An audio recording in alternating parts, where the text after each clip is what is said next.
Hey guys, welcome back. This is Neon. I'm here with Geeky Sparkles. Hello. And we're going to talk about a movie nobody wanted. Another movie nobody wanted. Yeah, the live actions no one wants. Live action, more Disney live action movies that nobody really wanted. We're talking about the live action Lion King, yes, coming only like a month after live action Aladdin. Yeah. And it's being met with the same middling, rotten, right, rotten scores. People are getting tired of these remakes. Of course, there's no audience score yet. This is just critic score because there hasn't been released until July 19th. So no audience score until then. Even if you get to see it, you don't get to say anything. Right. So before we get into, we're going to talk about Lion King. We're also going to talk about some backlash on some other live action Disney projects, Mulan and The Little Mermaid. And we will get into that in the video. Before we get into this video, please subscribe if you have not subscribed already.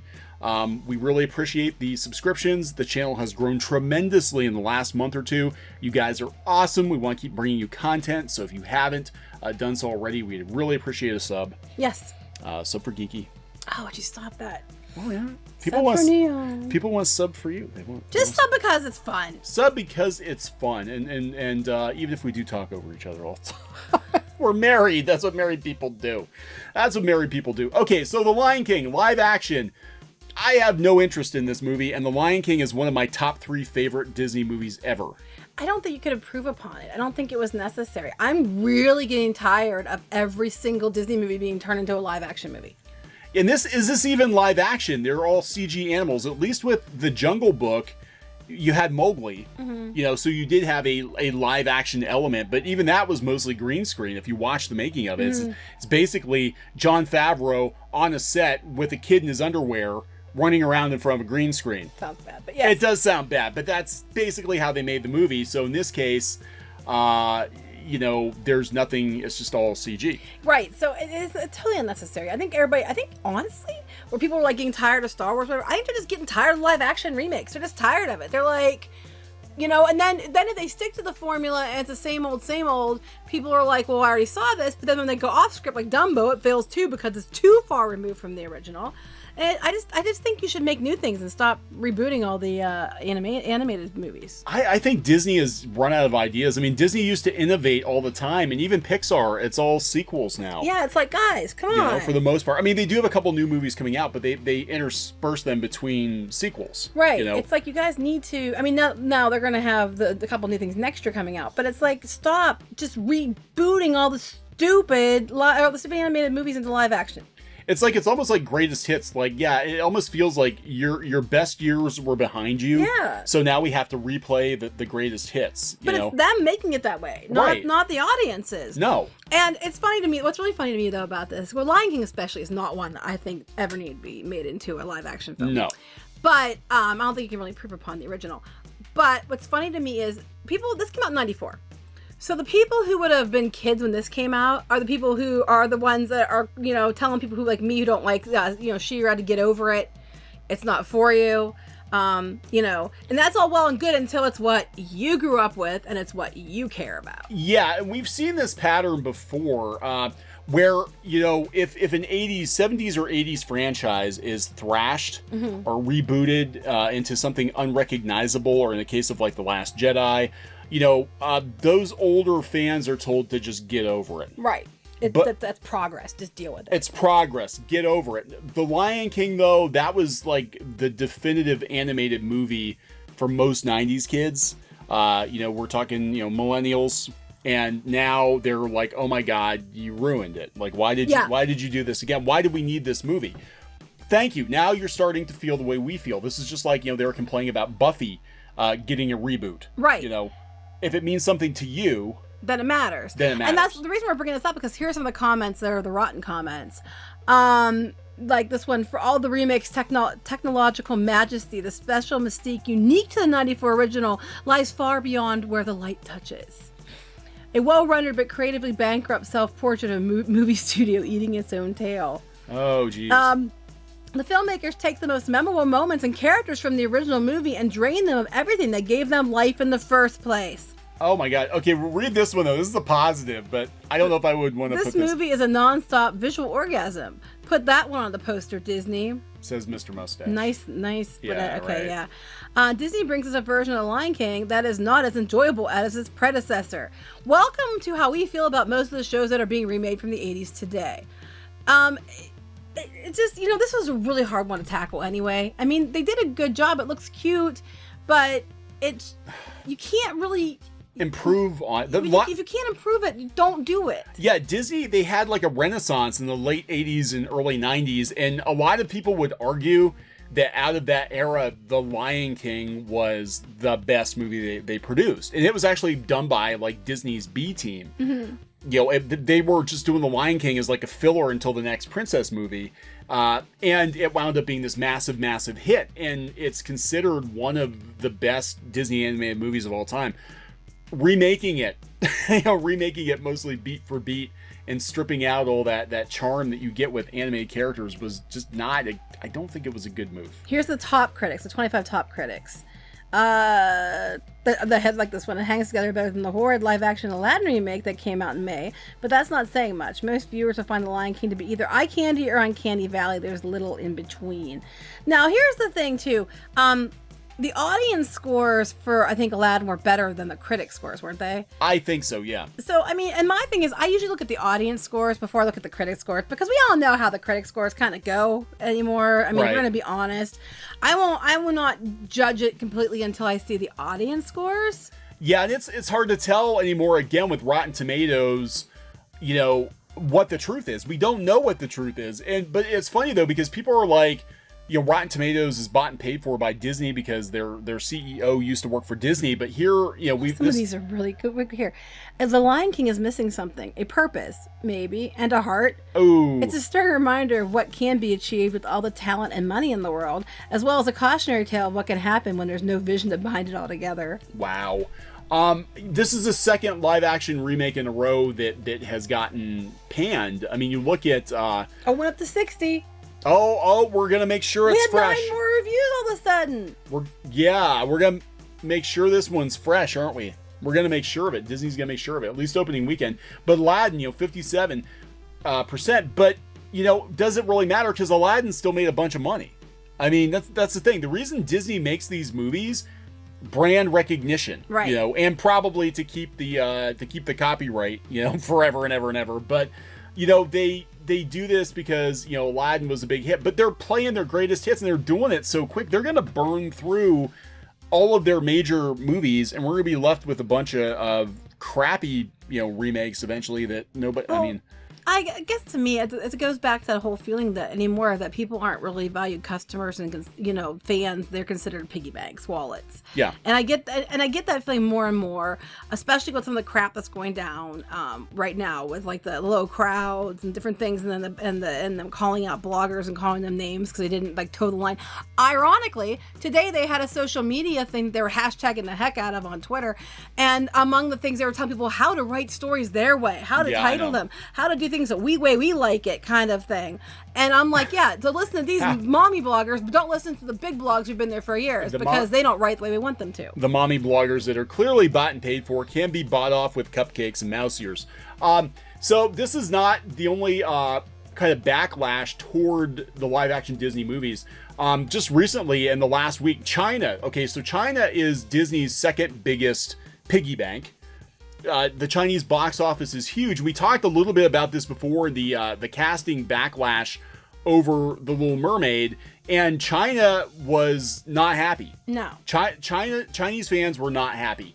And you can argue as to what the reason is, but, they wanted Ariel to look more like the cartoon. Well, that's what they're expecting. The thing is, it makes me mad is, and everybody's calling people names, is every other princess look like themselves, except for Little Mermaid, who happens to be a redhead. I mean, I won't be so upset about it. If they give her red hair, I'll be like, whatever. She's got red hair. We're good. Just give her the red hair. And, even though I think the red hair and blue eyes are ultra, ultra, ultra rare to begin with. So I prefer it if she had blue eyes too. She's black, whatever. But give her the red hair and blue eyes and then we'll be good. But, I'm just worried about the gingers here. But, people were mad about it.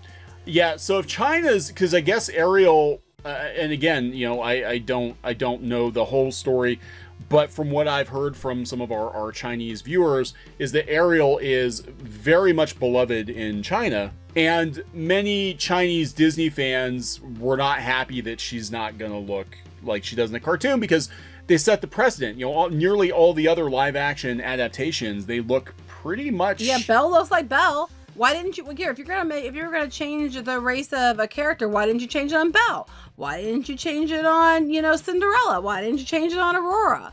Why didn't you change any of those? You didn't. You waited for the one redhead, and that's the one you changed. Yes, again, the redhead again. So China's not real happy about this, and China's not real happy about Mulan either. Yeah, Mulan's actually one of my favorites. Yeah, I mean, the trailer, yeah, okay, whatever. You know, I don't know. I need to see more. Well, the original Mulan version they did too took a lot of liberties with the story as well. There's no talking cartoon dragons. It sound like any. No, it's like a phoenix. No, I mean apparently you're gonna have a phoenix or something with it, and they changed a lot about it, I guess. But well, yeah, people are upset that it's going to be supposedly a more realistic take on Mulan without the cartoon dragon.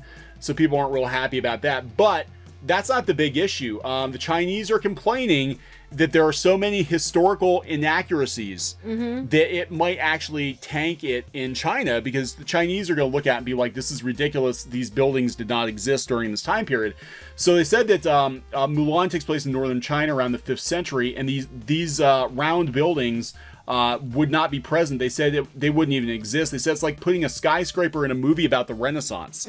So the Chinese are going to notice when the Americans screw up. And people are like, why do you care? Well, why does China care?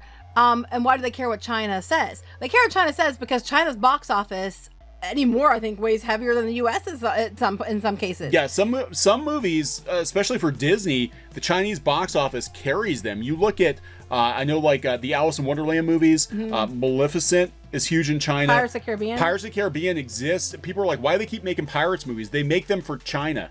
Basically, they bomb in the U.S., but Pirates of the Caribbean always does really, really well in China. Oh, here's for a second. This has changed a bit, but here it said Lion King is danger being certified, and then suddenly, now I mean you probably just didn't refresh it recently. No, I did right before we started recording. And then suddenly it's 60% with 120. Can't let that happen. Like, can you just search by the new ones? I don't think so.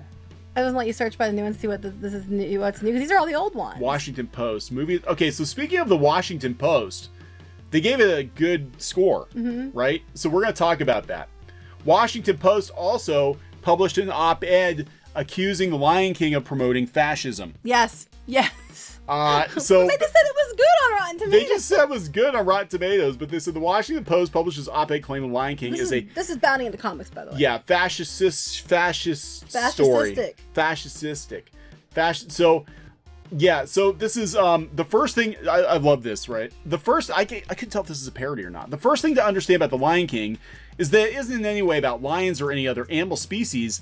As in every fable, a variety of cute and cuddly figures stand for human societal organizations, mapping our internalized social hierarchies into the pristine and neutral world of the animal kingdom renders these power dynamics natural, common sense, and desirable. But by using the predator-prey relationships to allegorize human power, the film almost inevitably incorporates the white supremacist worldview, one in which some groups of people are inherently superior to others. Yeah, and Matthew Broderick in the original was the whitest lion of them all.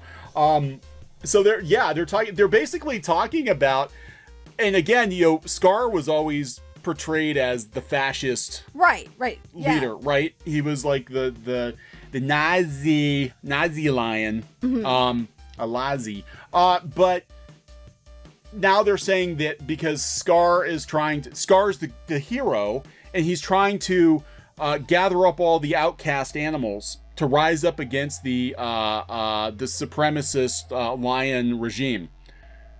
Really stupid logic. Like, I mean, well, yeah. And you see what happens with Scar. Scar gets put in charge, and everything goes to hell in a handbasket.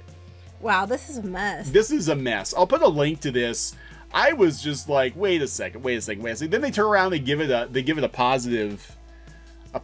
So yeah, the Lion King, even the remake is problematic. This movie has been around for 50 years. This is a very bad thing. How dare they? It's fascist and it's terrible, and everything about it's bad.